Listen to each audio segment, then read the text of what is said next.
Support for LPB's 2021 Louisiana Young Heroes is provided by At AmeriHealthCaritas, Louisiana, we help people get care, stay well, and build healthy communities. Care is the heart of our work at AmeriHealthCaritas, Louisiana. and by the U.S. Army Baton Rouge Recruiting Battalion, Community Coffee, and the East Baton Rouge Parish Library, with additional support from Hotel Indigo and Dimco. Entergy is proud to support programming on LPB and greener practices that preserve Louisiana. The goal of our environmental and sustainability initiatives really is to ensure that our kids and future generations can be left with a cleaner planet. Additional support provided by the Fred B. and Ruth B. Ziegler Foundation and the Ziegler Art Museum located in Jennings City Hall. The museum focuses on emerging Louisiana artists and is an historical and cultural center for Southwest Louisiana. And the Foundation for Excellence in Louisiana Public Broadcasting, with support from viewers like you.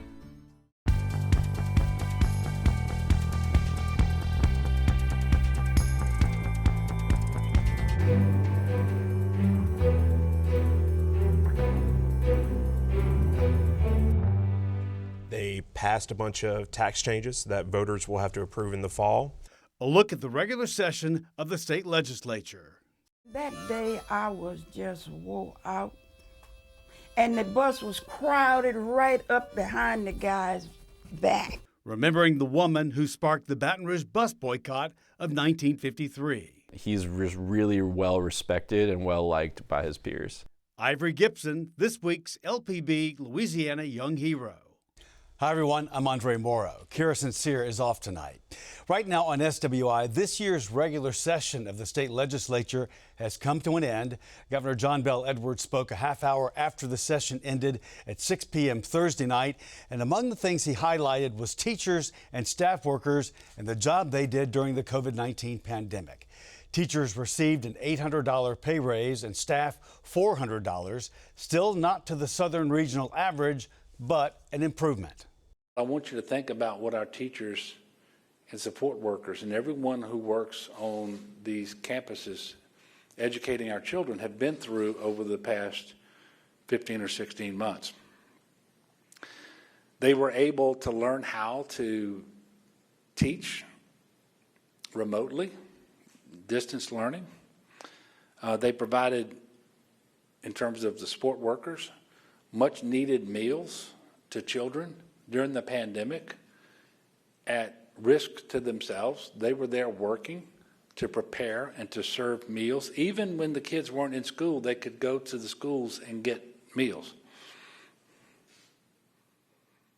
They made sure that the learning environment would be safe when we resumed in-person education, which we did in Louisiana to a much higher degree than the vast majority of other states across the country, to make sure that the disruption to children's education would be as small as possible. And now we'll look at other headlines making news across our state. A North Louisiana band director is in contention for the 2022 Grammy Music Educator Award. Corey Craig directs the Benton Intermediate School Band. The award recognizes current educators who have made a significant contribution in the field of music education and the broader cause of music education in schools. Craig's love of music began in middle school when she was in foster care. The same Louisiana State Police unit whose troopers stunned, punched, and dragged Ronald Green during a deadly 2019 arrest is under internal investigation by a secret panel over whether its officers routinely targeted black motorists for abuse.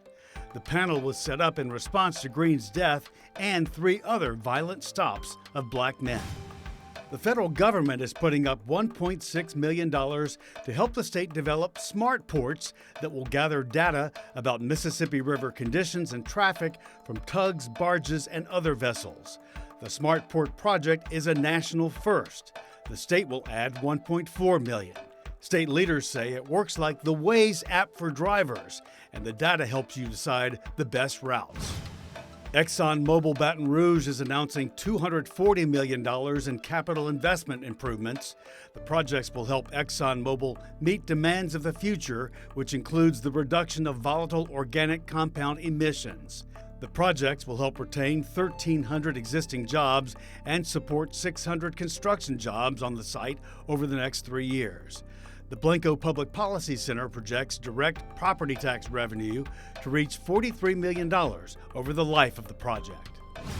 The Biden administration wants to know if offshore wind companies want to move into the Gulf of Mexico, areas of Louisiana, Texas, Mississippi, and Alabama.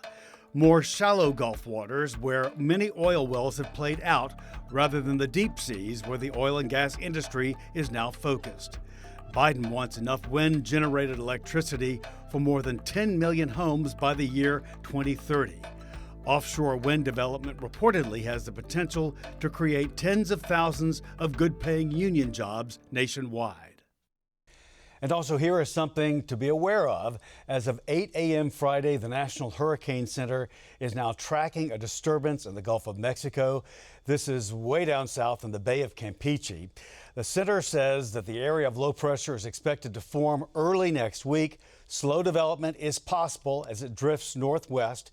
It has a 20% chance of developing into a tropical depression then in the next 5 days.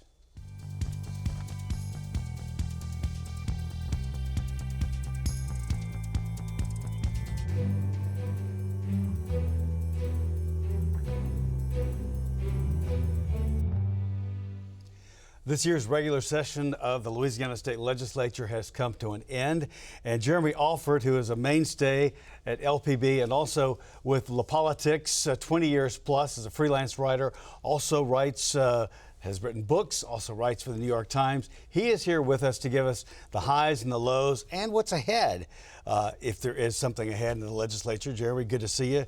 We appreciate your time. It's been kind of an interesting session in the sense that, to me, it doesn't seem like there's been anything that's been explosive in it.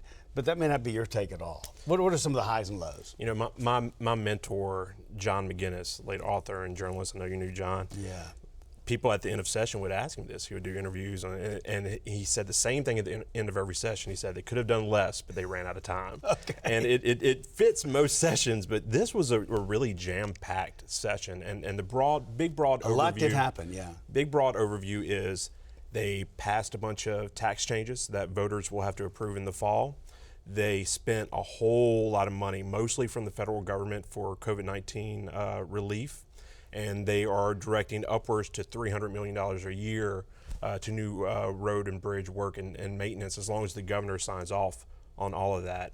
And then throughout, in between those issues, somehow there were just countless topics and policy subjects that were discussed. It was a big win for gambling at the session. What's going to happen with that now? So sports betting, the framework, the taxes, how it's going to be spent is all in place. The Gaming Control Board will now make some more changes or make the actual rules, but you'll see it by the fall in casinos, racetracks. There'll be kiosks at restaurants and bars that's associated with the Louisiana Lottery. So, if you like to put some money on football or basketball, you'll be able to do it legally starting in the fall probably. And will that be in all parishes or not all parishes? Good point, because, there was a referendum vote where parishes got to choose, just like with video poker, who wants it and who doesn't. So in those parishes that approved it on the ballot, they'll see sports betting this fall. All right, marijuana was a big topic also. Yeah, I tell you what, it was a great session for weed, and just a few years ago, it would have been unthinkable that legislators would pass a law that would decriminalize small amounts of marijuana. Right. And we're talking about 14 grams, which is a half ounce. People want to know how much weed is that. It's roughly, if you roll those in the joints, it's about a pack and a half of cigarettes equivalent in weed would be decriminalized, not legalized. On the medicinal front. So a small fine. Right, a very small fine. On the medicinal front, this is a program Louisiana has expanded over the years. Now doctors can prescribe marijuana products for any reason they deem fit. What's going to change starting as soon as January is that the program patients will be able to access flower, actual marijuana bud that you can smoke and ingest in different ways. Right now, the marijuana program, you can get tinctures, gummies. There's an oil that's can be used in a vape pen or cooked with or just taken on the tongue. But this would actually add the marijuana flower. What lawmakers failed to do was to attach the sales tax to that marijuana flower. In one of the messiest moves of the session, and if you want to know how messy things get, this is the bill to watch. There's legislation by Tanner McGee that would have applied the sales tax to this marijuana. It made it over to the Senate. The Senate took it and added some transportation-related materials to the bill. It divided the House and ended up getting changed. And it ended up passing as legislation that would rededicate vehicle sales taxes to roads and bridges. Upwards to $300 million a year from the general fund would be moved just for roads and bridges. Okay, well that does sound pretty messy and convoluted. What about the sales tax, the tax structure? So that was something that was kicked around by lawmakers. A few years ago, lawmakers added an additional percentage onto the state sales tax structure, 0.45%. So the total state tax structure is 4.45%. Well, that 0.45 rolls off in 2025. It was always meant to be temporary. That was the legislative intent. But now legislators are thinking, look, this is a few $100 million that we're about to give up in 2025 that could go to maybe roads and bridges. But you get into real kind of intense and specific policy debate on that, because there are conservatives who believe, look, if a tax is supposed to roll off and you extend it, that is a tax increase. Right. So that looked like it was dead on arrival in the House and it was abandoned. But if I've learned two things from watching the legislature, one is that if they need money in a quick and dirty way, they're going to target the sales tax. Mm-hmm. State's flush right now. We got money coming in from the feds. There's money that wasn't appropriated this session. Right. Everybody's got projects to take home. The second thing is that if lawmakers can kick the can down the road and put off a decision, they will do that each and every time, and they don't have to make a final decision until 2025. Okay. So what happens, let's say going ahead now, with with the taxes, with what people will need to learn and absorb and perhaps vote on coming up later this fall? Right. So if we're advancing the story of the session ending, there are two fronts to keep an eye on. One is the governor. The governor still has the ability to exercise veto authority over certain bills. The governor has a big concern over the infrastructure legislation we've discussed that would redirect the vehicle sales tax to roads and bridges. He doesn't like the idea of eventually taking $300 million out of the general fund that's used for healthcare and education. It could potentially create a budget hole. So the governor has some concerns about that bill. He also has concerns about the legislation that would do away with the concealed carry laws in the state and allow for permitless carry. That's all very interesting because people don't realize the legislature has the ability to override a gubernatorial veto. It's as rare as a unicorn in Baton Rouge, but it happens. I believe it happened during the Romer term, but I spoke to Representative Raymond Cruz on the way out of the Capitol, and he told me that there are a group of conservatives already pushing for a veto override session, that they think they can make a big impact by this small act and maybe doing something in July. I would say history and the cards are probably stacked against them, but that's a new dynamic here. Is I think every session for the rest of this term, we're going to have that override potential conversation. Yeah, and the conceal and carry subject comes as a time as one night there are 8 people shot in New Orleans East, and another night another big number of people shot, 1 killed in New Orleans and also in Baton Rouge. So there are a lot of people that are very split on that, but again, it's split by party, it seems like. It was, and that guns seem to take on an unusual posture in this session. We saw a domestic violence bill where the NRA became engaged, and it resulted in this altercation in the final days of session between Representative Alan Seabaugh, Representative Melinda White, and they had to be physically separated on the House floor, and she had threatened to go get her gun. She said she was triggered by his critique of the bill, and I tell you, it was a proper ending to that session because it really was dominated at certain times by personalities and these kind of conflicts. Now, middle part of the session that was a huge part of it, which would not even thought about many months before, was the ordeal from LSU, which blew up and became a big issue with the Title IX situation. That's right, and that legislation, I think, not only gave a lot of people an opportunity to bring these stories to the forefront, but I think they received the kind of support in the legislature for this that they wanted. The governor is very excited about the bill, and that legislation also applies to the community and technical colleges as well. And I've spoken with them. They said they're looking forward to implementing whatever needs to take place. So it really is a statewide change to how this is handled. Okay, so the session's over. Will there be a special session? I hope not, but there Well, is what's a the guarantee possibility of that? There is a guarantee of one special session coming up. Usually this would be the year that we would have a special session for redistricting to redraw all of the election lines based on population counts. But if you've been watching the news, you know the census is run behind on these figures.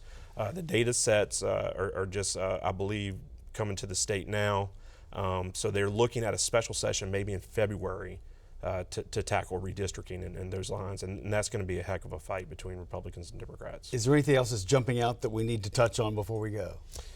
No, I think it's all about just waiting for the governor's vetoes right now, if there are going to be any more, and I suspect there may be. You mentioned that covering the legislature is like being in a relationship you didn't want to be in. I said that Something like that? I said the end of a session feels like you're getting out of a relationship with someone you don't particularly like. All right. Well, it's ended for now. Thank goodness, yes. But you could be back in that relationship too. That's right. All right. Jeremy Alford, thank you so much for being here. Always.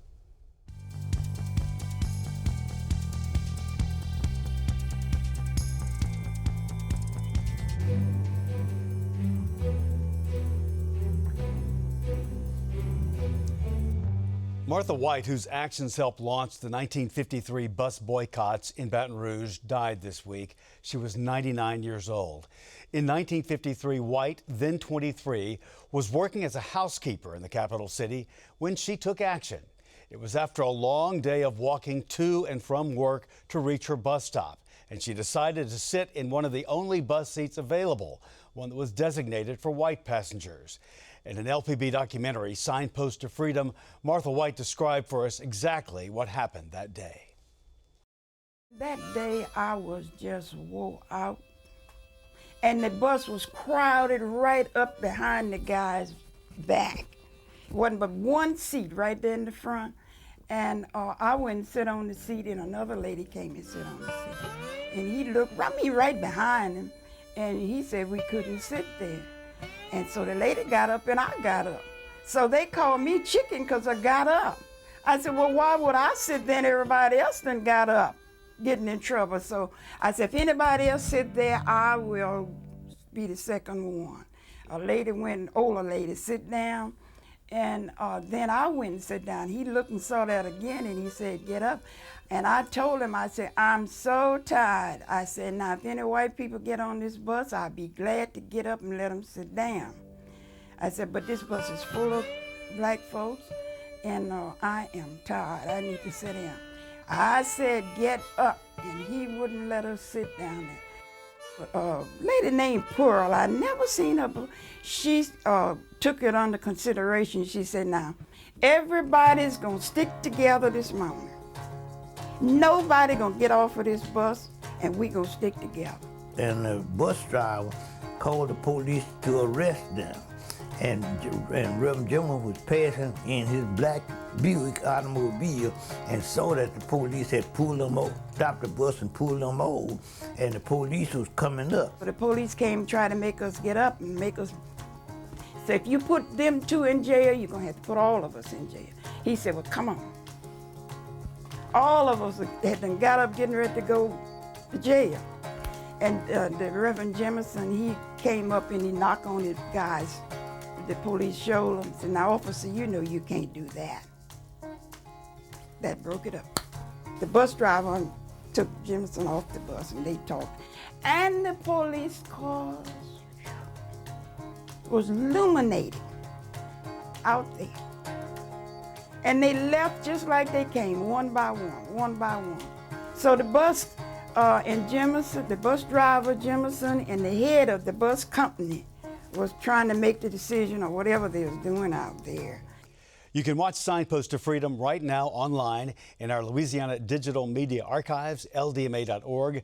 This and many other LPB programs are available at ladigitalmedia.org or by going to lpb.org and clicking on the archive button.